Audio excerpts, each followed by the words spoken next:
مسجدوں کے دروازے کھلے ہوئے ہیں، وہ تجھے بخشنے پہ آمادہ ہے. وہ یہ نہیں دیکھتا تو نے گناہ کتنے کیے، وہ یہ دیکھتا ہے میرا بندہ میری دہلیز پہ آ گیا، فرشتوں کو کہتا ہے دیکھو میرا بندہ آخر آ گیا نا میری چوکٹ پہ، تم گواہ ہو جو میں نے سارے گناہ معاف کر دیے.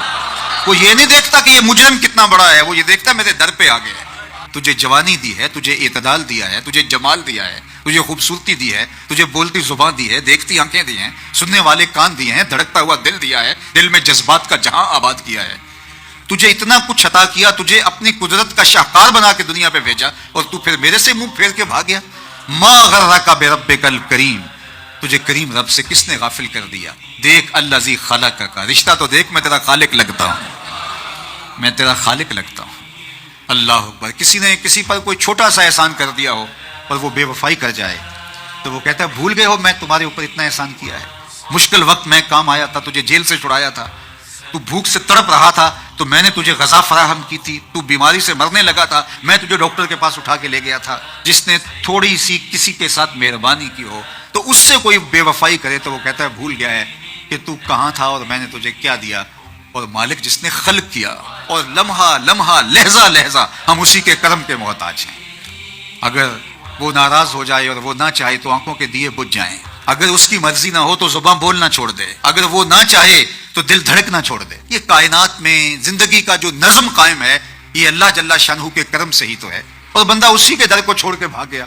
وہ کتنا کریم ہے پھر بھی دروازے بند نہیں کرتا، پھر بھی روزی کے دروازے بند نہیں کرتا، لیکن جتلاتا ضرور ہے. ما غرک بربک الکریم، اے انسان بتا تجھے کریم رب سے اللہ. ویسے علماء کہتے ہیں کہ ما غرک بربک، رب کا کے ساتھ جو ضمیر لگائی گئی مخاطبت کی، تیرا رب، تو یہ کہنا تیرا رب، تو رب کہنے سے بھی گزر ہو سکتی تھی، لیکن تیرا رب نسبت جو کی گئی تو اس سے بندے کو شرم کرنی چاہیے کہ وہ دیکھ رب کہہ رہا ہے میں تیرا ہوں، ذرا دیکھ کس قدر میرا تعلق ہے. پھر اس کے بعد کیا کہا؟ الکریم، اور تیرا رب بھی ہوں اور کریم بھی ہوں، تیرے اوپر کرم کے می برسے ہیں، میرے فضل کے می تیرے اوپر برسے ہیں، اور آج تو میری دہلیز چھوڑ کے بھاگ گیا. آجا پلٹ کے، آنا تو نے ہے ہی. پھر جو کفن میں منہ چھپا چھپا کے آتا پھرے گا، کھلے منہ آ جا کی آکسن لوک یعقوب تینوں جدو ٹر پیوں سر منہ کچ کے تو. پھر جو کفن کی تنیاں باندھ دیں گے لوگ اور پھر تو آئے گا. بہتر نہیں ہے کہ خود چل کے آئے، پھر لوگ اٹھا کے لائیں گے، اچھا نہیں اپنے قدموں سے چل کے آ جا. ہزاروں لوگ موجود ہیں، اللہ محفوظ فرمائے، کسی نے خنزیر کا گوشت چکھ کے بھی نہیں دیکھا ہوگا. کیوں ترک کیا ہے؟ کہ ہمارے رب نے منع کیا. کسی نے کبھی مردار نہیں کھایا ہوگا، کیوں؟ اس لیے کہ ہمارے رب نے منع کیا ہے. کسی نے ایسے جانور کا گوشت نہیں کھایا ہوگا جو اللہ کے علاوہ کسی اور نام سے ذبح کیا گیا. اب ان امور سے اگر ہمارا رکنا ہے تو ہماری عقل فیصلہ کرتی ہے اور ان کو چھوڑنا آسان ہے. بہت ساری ایسی چیزیں ہیں انسانی عقل اس کا فیصلہ کرتی ہے اور اللہ کے حکم کو ہم تسلیم کرتے ہیں. لیکن کچھ ایسی چیزیں ہیں کہ اللہ کا حکم بھی ہے، ہماری عقل بھی کہتی ہے کہ یہ چیزیں درست نہیں ہیں، لیکن اس کے باوجود ان کو چھوڑنا آسان نہیں ہے. مثال کے طور پہ غصہ ہے ناجائز، شہوات ہیں، نظر کا پاکیزہ رکھنا ہے، زبان کی حفاظت کرنا ہے، غیبت سے بچنا ہے، بخل سے بچنا ہے، تکبر سے بچنا ہے، غرور سے بچنا ہے. لیکن عمومی طور پہ انسان ان چیزوں سے نہیں بچ پاتا، حالانکہ بہت سختی کی گئی ہے.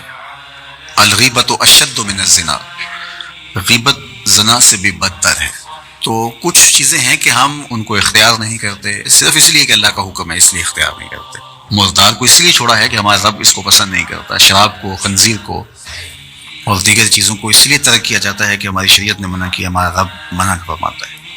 وہی رب منع فرماتا ہے غیبت سے، وہی رب منع فرماتا ہے جھوٹ سے، وہی رب منع فرماتا ہے دیگر امور سے. لیکن وہ ہم ان سے بچ نہیں پاتے اور ان چیزوں سے ہم بچ جاتے ہیں. تو ابن عاشور کہتے ہیں کہ روزہ ان چیزوں سے بچنے کا علاج ہے. اگر کوئی شخص کثرت کے ساتھ روزے رکھے تو ان چیزوں سے اس کی جان چھوٹ جاتی ہے. اور رمضان المبارک کے اندر اللہ تعالیٰ جل شانہ ہمیں سال میں پورا ایک مہینہ اس مشق سے گزارتا ہے. اگر ہم روزے کو اس کے آداب کی رعایت کے ساتھ گزاریں تو ان ساری بیماریوں سے ہماری جان چھوٹ سکتی ہے. روزے کا مقصد حصول تقوی ہے، اور جو چیزیں تقوی کے حصول کا ذریعہ بنتی ہیں ان کو اختیار کیا جائے، اور جو تقوی کے حصول میں رکاوٹ ہیں ان کو ترک کیا جائے. یہ ماہ صیام میں سخت گرمی، زبان کانٹا بن گئی، حلق خشک ہو گیا اور ہم پانی نہیں پی رہے. ٹھنڈا پانی دستیاب ہے، کوئی دیکھ بھی نہیں رہا. وضو کرتے بھی احتیاط کرتے ہیں، میاں کیوں نہیں پانی کا 2 گھونٹ لے لیتے؟ ٹھنڈا پانی ہے، میٹھا پانی ہے. کہا ہم نے روزہ رکھا ہے، اللہ دیکھ رہا ہے. ماہ سیام میں ہم پانی نہیں لیتے، اس لیے ہمیں یہ یقین ہوتا ہے تنہائی میں بھی اللہ دیکھ رہا ہے.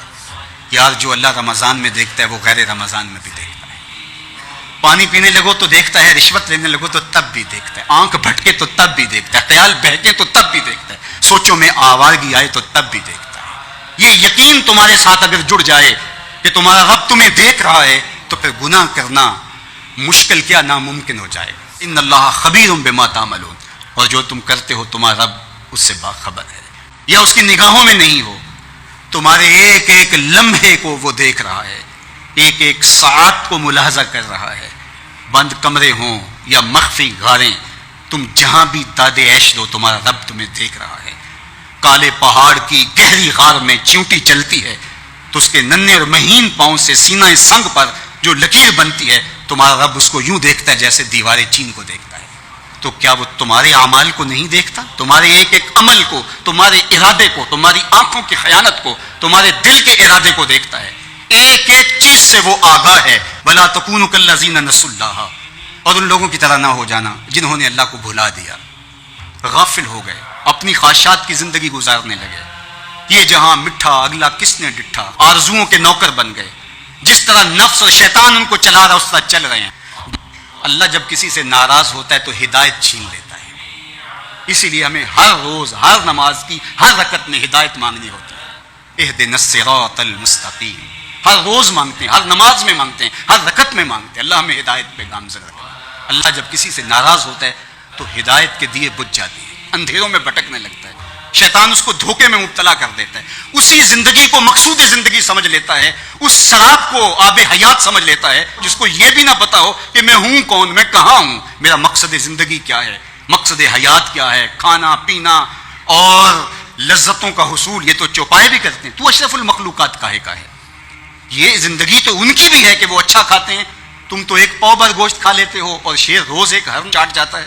وہ تیرے سے زیادہ کھاتا ہے، تیرے سے زیادہ طاقتور ہے. ہاتھی کا جسم تیرے سے کہیں بڑا ہے. پرندے ہواؤں میں اڑتے ہیں، مچھلی پانی کی تہوں میں اتر جاتی ہیں. عقاب کی نظروں اور بلندی پرواز کی دیکھنے والی ہوتی ہے. کرگس کہاں سے کہاں تک سونگ لیتی ہے. ان کی قوت شامہ تیرے سے بڑی ہے، لیکن اس کے باوجود بھی افضل تو، اشرف بھی تو. اور اللہ نے اپنی نیابت کا تاج تیرے سر پہ رکھا ہے. تو تو مقصود ہے، تو تو مسجود الملائک ہے. فرشتوں کی پیشانی تیرے حضور جھکی ہے. تو اپنے آپ سے آشنا ہی نہیں ہے، تجھے پتہ ہی نہیں کہ تو کون ہے.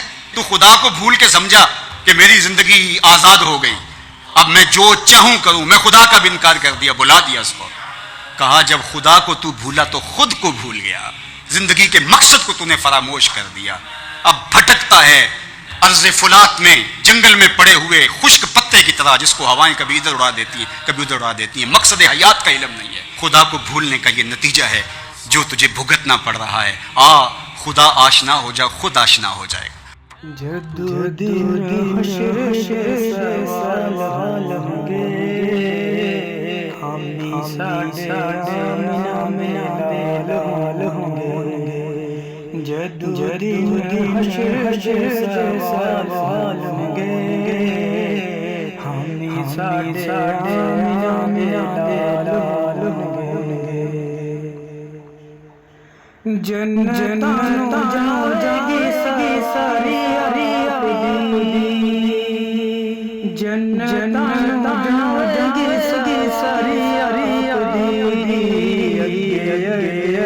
حضرت بلال ہوں گے، حضرت بلال ہوں گے. ہم ساڈے لال ہوں گے. سانو بخشوان لے سامنے، سانو بخشوان لے سامنے. سیدہ سن لال ہوں گے، سیدہ سن لال ہوں گے. ہم ساڈے آمنہ دے لال ہوں گے. ایک پاسے لعنتی یزید گا، ایک پاسے لعنتی یزید گا. ساڈے پاسے فاطمہ دے لال ہونگے ساڈے پاسے فاطمہ دے لال ہونگے سامی ساڈے آمنہ دے لال ہونگے جدو دین حشر سوال ہونگے ہمی ساڈے آمنہ دے لال ہونگے